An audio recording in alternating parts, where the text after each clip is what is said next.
جو لوگ ڈپریشن میں جا رہے ہیں, گمراہی کی طرف جا رہے ہیں, اسلام سے آہستہ آہستہ کنارہ کشی اختیار کرنے کی وجہ سے اسلام آپ کی کنفیوژن دور کر دیتا ہے, ہر چیز میں گائیڈ کرے گا آپ کو, اور دو اور دو چار کی طرح. اور یہ گائیڈنس چونکہ اللہ کی ہے, لہذا اس میں بحث کا آپشن کیا ہو گیا, بند. اسلام کے علاوہ جب بھی غیر مسلم سے بات کرو نا, ان کے 30 40 سال اچھے اور برے کو ڈیفائن کرنے میں نکل جاتے ہیں. سمجھ میں آ رہی ہے بات؟ یہ سمجھانا نا کہ اچھا عقل سے اگر فیصلہ کرنا شروع کر دو, زندگیاں برباد ہو جائیں گی, ختم ہو جائیں گی. آپ یہ فیصلہ ہی نہیں کر سکتے کہ اچھا کیا ہے اور برا کیا ہے. ہر آدمی کا کرائیٹیریا اس میں کیا ہے. اب دیکھو, غیر مسلم کہتے ہیں زنا میں کوئی برائی نہیں ہے, لڑکی راضی لڑکا راضی, تو کیا ہے اس میں؟ ہم کہیں گے ولد الزنا, بچے پیدا ہوتے ہیں, تو کہہ رہے کیا ہو گیا, تو اس سے کیا ہوتا ہے, بچے تو ہے نا وہ, تو جو باپ ہے جو زانی ہے اسی کو باپ مان لو. ہم کہتے ہیں نہیں, بہت دفعہ زانی اپنے بچے کو باپ نہیں کہتا, اپنے آپ کو باپ نہیں مانتا, تو کہہ رہے ہیں کیا ہوا, سنگل مدر ہو گیا. کیا ہو گیا بھائی, سنگل مدر. ہم کہتے ہیں اس سوسائٹی میں جب عورت کو تحفظ نہیں ملتا تو بعض دفعہ ماں بھی بچہ چھوڑ دیتی ہے, تو کہہ رہے ہیں کیا ہو گیا, ریاست پال لے گی. نہیں آئی بات, میرا خیال ہے بات اسٹیٹ پال لے گی. تو ہر سوال کا جواب ہے آپ کے پاس. وہ کہتے ہیں یار ہومو سیکسولیٹی کو پروموٹ, یہ تو نیچر کے خلاف ہے. کہہ رہے ہیں نیچر کیا ہوتا ہے بھائی, نیچر کیا ہوتا ہے, نیچر تو انسان خود بناتا ہے. او بھائی یہ برائی ہے, یہ گندا عمل ہے. ہمارے یہاں تو کوئی بولے تو لوگ اس کو گالیاں دیتے ہیں, تو کہہ رہے ہیں تمہارا کلچر ایسا ہے, ہمارا کلچر ایسا نہیں ہے. تو بتاؤ کہیں بریک لگے گی؟ کیا ہو گیا بھائی جان, کہیں لگے گی بریک؟ آپ کے بوڑھے ابا اماں ہیں, اب وہ کہہ رہے ہیں بیٹا ہم نے, ماں کہہ رہی ہے میں نے تجھے بچپن میں دودھ پلایا, میں نے تیری پرورش کی, میں نے تجھے پال پوس کے بڑا کیا, اب تو مجھے گھر میں رکھ کے کھلائے گا بھی پلائے گا بھی. آپ کہیں گے کہ بھائی تو نے مجھے پالا پوسا, یہ تو تیری نیچر ہے. ہر عورت کے دل میں بچے کی محبت ہوتی ہے, اس محبت کی وجہ سے تو نے مجھے پالا, ٹھیک ہے نا. میں نے تو نہیں کہا تھا کہ تو مجھے پال, نہ میں نے یہ کہا تھا کہ تو مجھے پیدا کر. اب وہ تیرا ہیڈک ہے, تو نے کیا کیا. نہیں یہ بات سمجھ. لہذا اب میں جوان ہو گیا ہوں, اگر میں بڑھاپے میں تیری خدمت کرتا ہوں تو لائف کو انجوائے کب کروں گا میں؟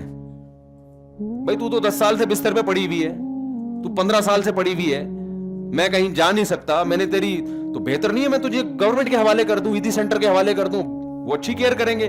گورنمنٹ میری آدھی تنخواہ ٹیکس میں اسی لیے تو کاٹتی ہے کہ بوڑھوں کو کھلائے, میں وہاں بھی دوں اور ادھر بھی خرچ کروں. یہ کیا بھائی, تو آپ اولڈ ہاؤس میں رہیں. آپ عقل سے ثابت کر سکتے ہو,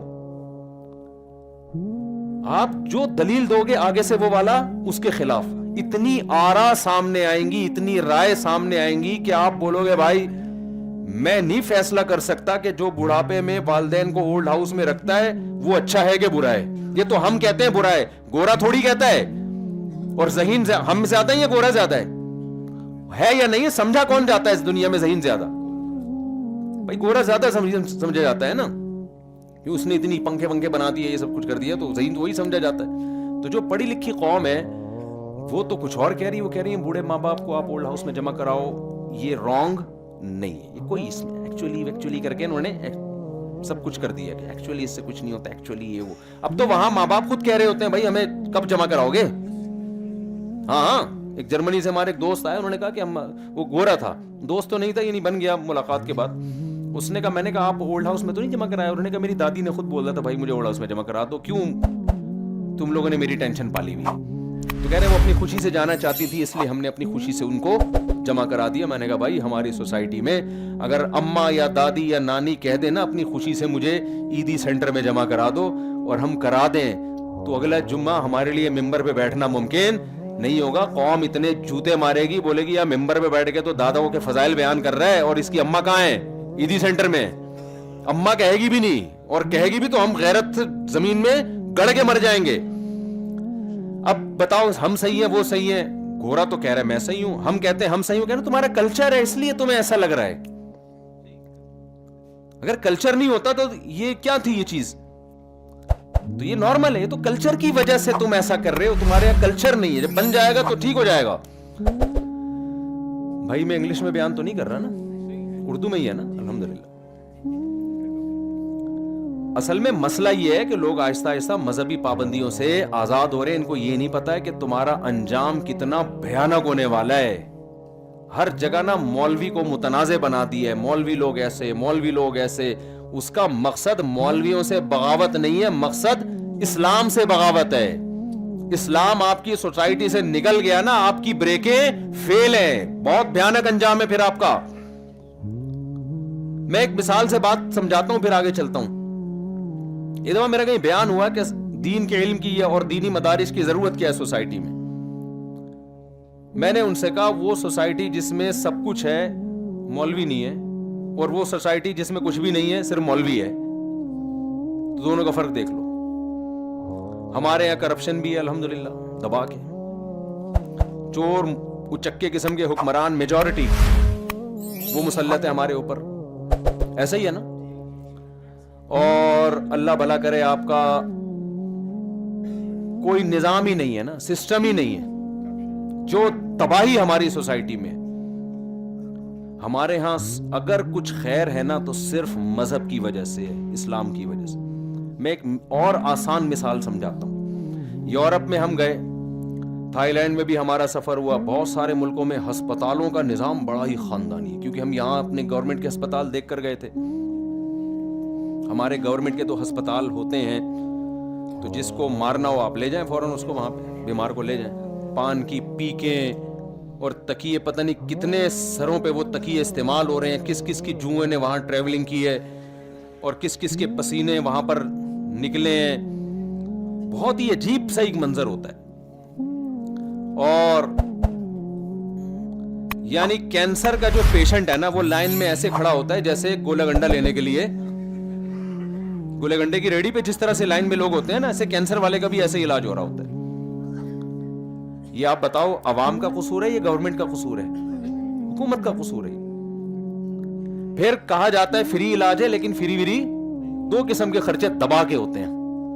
ایک خرچہ تو سچی مچی کی دوائیں ہیں جو آپ کو واقعی ضروری ہیں, ان دواؤں کا الگ خرچہ, اور ایک جو جھوٹی موٹی کی دوائیں ہیں جو ڈاکٹر کے تعلقات ہیں میڈیکل اسٹور والے سے, کیونکہ میڈیکل اسٹور والا ڈاکٹر کا ماموں ہے, تو لہذا وہاں سے ایک الگ کمپنی کی جو دوائیں. اور تیسرا ایک اور خرچہ جو میڈیکل ریپ والے دے رہے ہوتے ہیں کہ ہماری دوا بکوائیں آپ.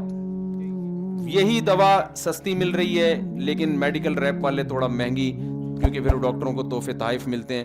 تو 3 قسم کے خرچے عوام کی پر ڈالے جاتے ہیں. سمجھ میں آ رہی ہے بات؟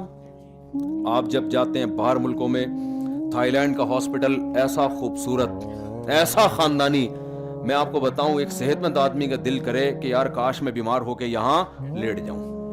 وہ چائنا میں کسی نے کہا نا کہ چائنا والے دوسری شادی کیوں نہیں کرتے, تو کسی نے کہا ان کو پتا ہے دوسری بھی پہلے کی جیسی شکل کی ملے گی, تو وہ اس لیے نہیں کر رہے ہوتے.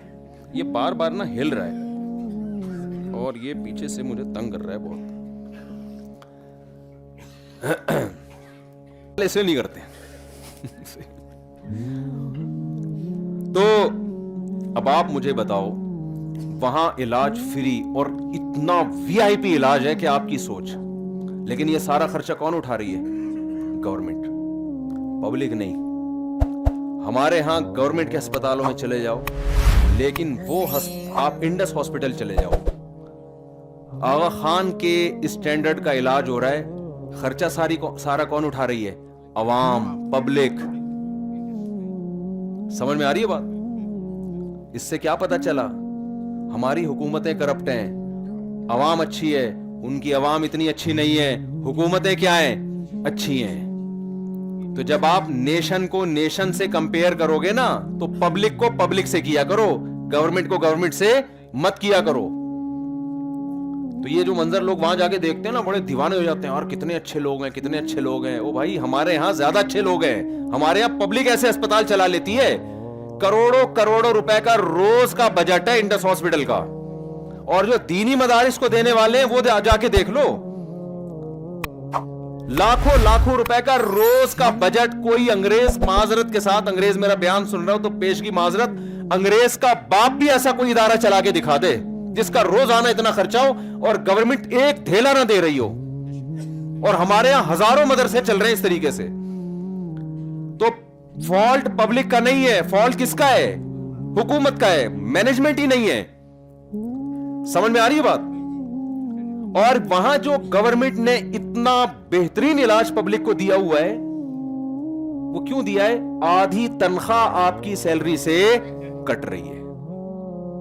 اس کا مطلب گورنمنٹ صرف مینجمنٹ اچھی کر رہی ہے اور کچھ بھی نہیں ہے. ارے بھائی آپ میرے پاس آتے ہو، مفتی صاحب مجھے سیکیورٹی نہیں ہے یار، سیکیورٹی دو مجھے یار، میں بہت ٹینشن میں، میں نے آپ کے لیے 6 گارڈ کا انتظام کر لیا، زبردست. آپ کو یار کیا مفتی صاحب، تو یہ تو ہمارے وزیر اعظم ہونے چاہیے. جب آپ کے پاس مہینے کی تنخواہ آئی نا تو 3 لاکھ روپے تنخواہ تھی، 50,000 نکلی. میں نے کہا یہ کیا ہے؟ میں کہا بھائی جو آپ کے 2.5 لاکھ تھے نا، جو 3 لاکھ 2.5 لاکھ جو تھے نا، وہ میں نے بینک والوں سے بات کی ہے، جو اس دن میں نے آپ سے پیپر پہ سائن کروائے تھے نا، وہ یہی تھے کہ آئندہ آپ کی تنخواہ سے 2.5 لاکھ کس کو ملیں گے؟ مجھے ملیں گے، 50 آپ کو ملیں گے، اور اس کے لیے میں آپ کی سیکیورٹی کا انتظام کروں گا.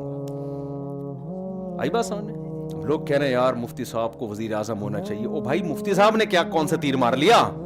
تیری تنخواہ تھی، صحیح ہے نا، 3 لاکھ تھی، اب تجھے 50,000 مل رہے ہیں، 2.5 لاکھ ہم تیری سیکیورٹی کے لیے. ہاں یہ کام کیا کہ اس میں ایمانداری ہے، اس میں 2 نمبری نہیں ہے. ہماری گورنمنٹ اتنا ٹیکس نہیں لیتی، کچھ بھی نہیں لیتی، تو سہولتیں بھی اسی حساب سے ملیں گی.